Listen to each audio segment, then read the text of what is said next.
창세기 36장 35절에서 36절까지 보겠습니다. 그리고 그 후삼은 죽었다. 여기서 이제 후삼도 죽었어요. 그리고 하닷이 그 다음 왕이 되었다. 부다스 아들이다. 그는 미디안의 치게 만들었다. 미디안을 치게 만들었다. 공격하게 만들었다네. 전쟁한 거네요. 재판하는데 급하게 옳은 것을 선택하여 결정을 내려 주는 것도 좋은 재판이 되지 못했습니다. 재판의 가장 중요한 것은 서로가 인정할 수 있는 재판이 행해져야 합니다. 잘못한 사람은 잘못을 인정하고 억울한 사람은 그 억울함을 풀어주어야 주는 것이 온전한 재판.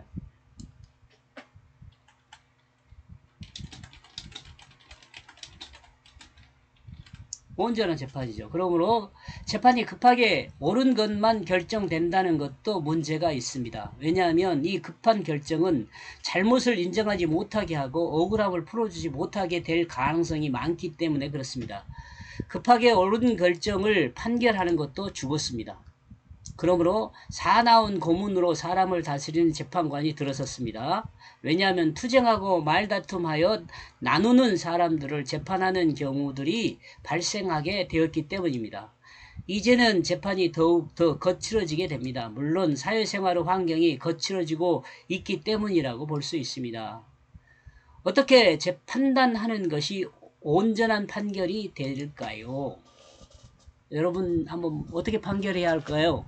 저 생각은 앞에서 설명을 했는데요. 좀 늦어지더라도 양편이 수긍하는 재판이 가장 온전한 재판이다 이렇게 생각을 합니다. 36절입니다. 36절. 그리고 그 하닷이 죽었다.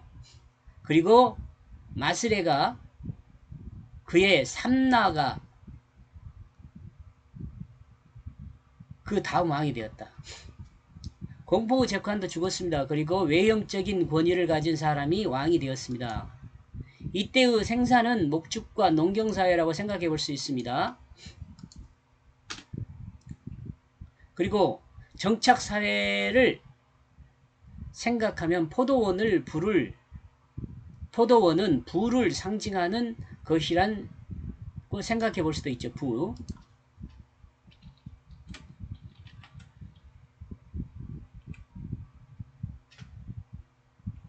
부.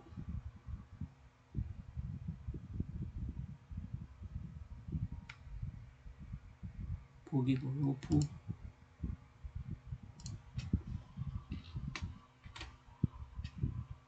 네.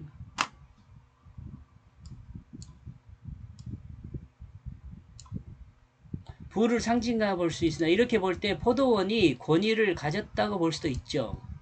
그리고 그 부의 권위는 의복에서 드러납니다.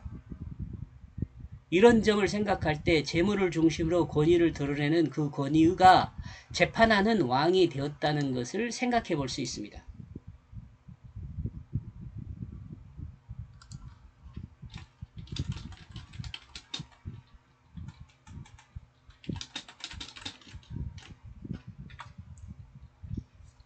재판은 자본이 결정하는 문화가 시작되었음을 드러내는 것이라 생각. 지금 요즘 시대도 그렇죠.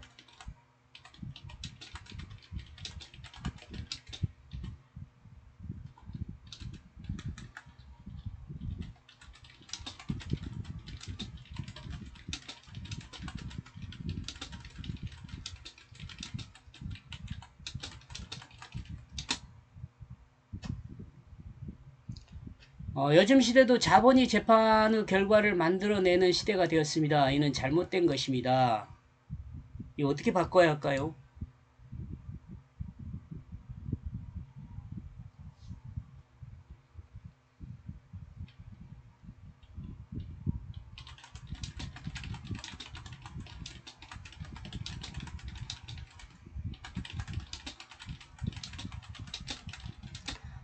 죄를 벌하지 못한 시대가 되잖아요. 그러면 죄를 양산하게 돼요. 성경이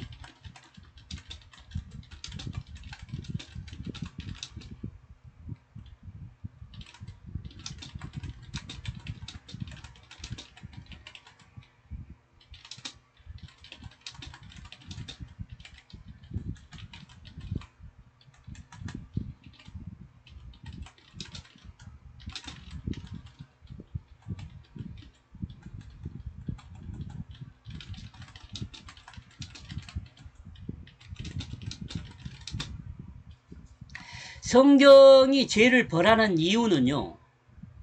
죄를 벌하는 것을 통해서 죄의 벌을 통해서 죄를 벌하는 것을 통해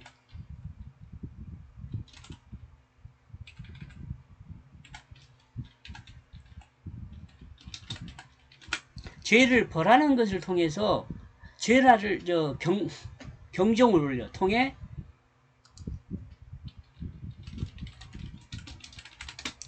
죄를 범하지 않게 하려는 목적을 가지고 있어요. 요거 잊으면 안 돼요.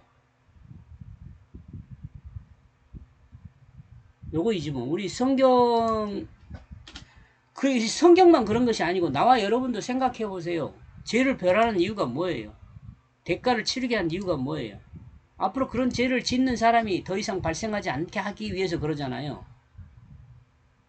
근데 예를 들어서 보세요. 돈을 써가지고 좋은 변호사 사서 있는 죄도 없게 만든다는 것은 이 잘못된 거 아니에요. 이런 거 보면 백성들이 가만두면 안 돼요. 이런 건. 문제를 해결해야죠. 돈 많은 변호사 사가지고 그렇게 했잖아요. 그럼 변호사도 그만두면 안 돼요. 변호사도.